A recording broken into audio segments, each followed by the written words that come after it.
The bottom line is, any hope that I may have had for me and Katie is no longer environmentally viable. I'm not going to stick around and watch her and her fiancé plan their wedding. I should move on. Well, I get it. And I wish you the best of luck, Mike. No hard feelings? No, under the circumstances, not at all. Not at all.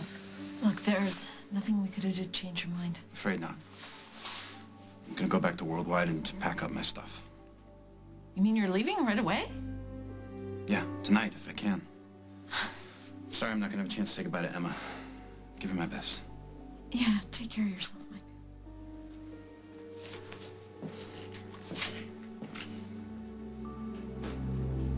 I can't believe you let that happen.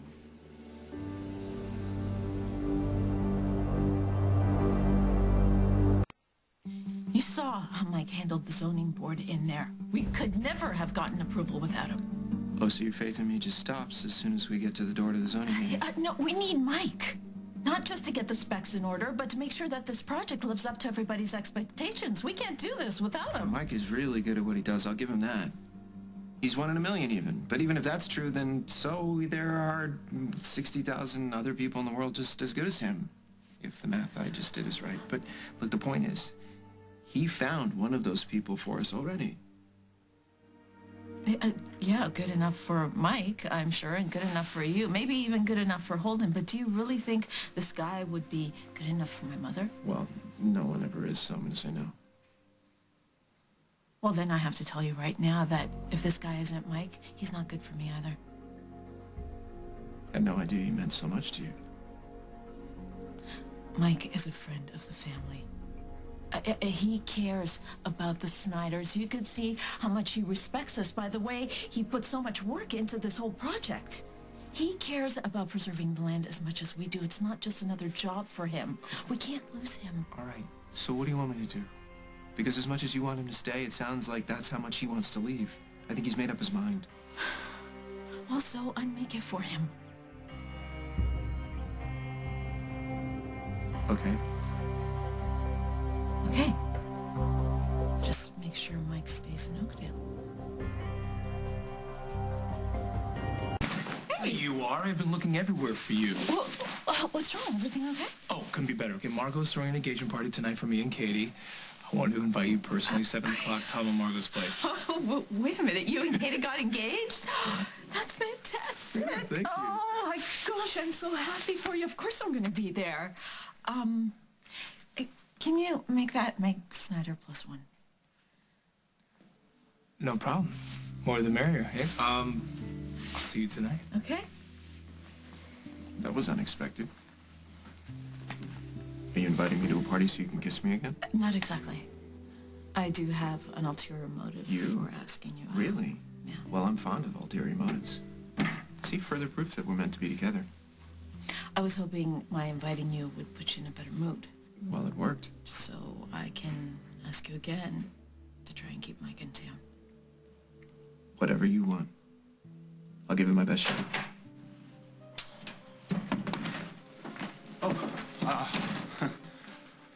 Well, bye again, and good luck with everything. Mike, listen, Meg and I have been talking, and we've decided that it would just be a huge mistake for you to leave town right now. You've decided for me? Yes. Look, we really need for you to see this project through, and we'll do whatever it takes to make you stay. Here's the thing, Mike. I know that the guy that you've found to replace you with this project can probably read a blueprint and put on a hard hat and point to where all the cement should go, but we don't need somebody that can just follow orders. We need somebody that cares about this project. Somebody who has a history with the Snyder family and knows how important it is for them to preserve that land. Mike, please, what do you say? Can't you just stick around long enough to see Emma's vision through to the end? Well, I would hate to disappoint Emma. And to be honest, I would be afraid to disappoint her. See, any other contractor wouldn't know Mama well enough to be afraid. So, you are the man for the job. Yeah. And you wouldn't want Emma to think that you're some kind of a quitter, would you? I'm not a quitter. No, but, you know, if you leave now, technically, she'd be right. Mama's always right. There's really no way around this, is there? All right. Okay, I'll stay. All right. And you're okay with the terms that we set up before? The same deal? Yeah, you got it. Okay, no backing out this time. No, I made a promise. I'll keep it. Great. Mike, can I have a word with you? Hello? I'll be in my office.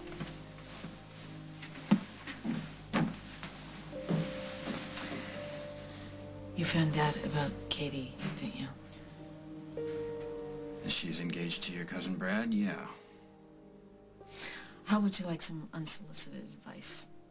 Is there any other kind? No, not in the Snyder family.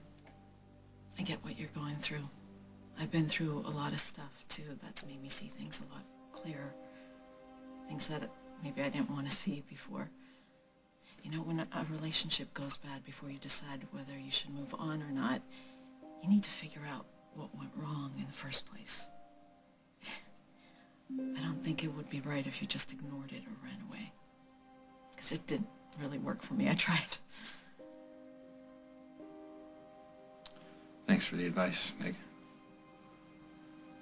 I'll see you later. Yeah.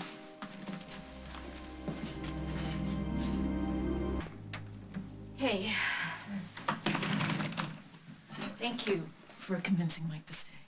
Anything to see you smile. And I've decided, you know, since it's going to be my life's work for the next 50 years or so, to make you happy, no time to get started like the president. Okay, well, yeah, don't push it. We're going to an engagement party tonight, not waltzing down the aisle together. Thanks for inviting me. Well, you know, if we're going to make it to Tom and Margot's on time, we better start Meg, getting as much ready. as I would really love to see you all dressed up, or even better yet, all undressed up, Okay, you said you're not going to push it. I'm not coming to the party. It's a family party. It's the Hugheses and the Snyders, and let's face it, me showing up, I'm just a big disruption. And, we agreed to not push it. I've got to hand it to you, Ryan. You're making all the right moves these days. Thanks. I'm gonna try and be open and honest now. And, not so underhanded. And, I figure that if I'm open and honest about how underhanded I am, then that's not really underhanded. Right? And we'll just... yeah, we'll see how that works.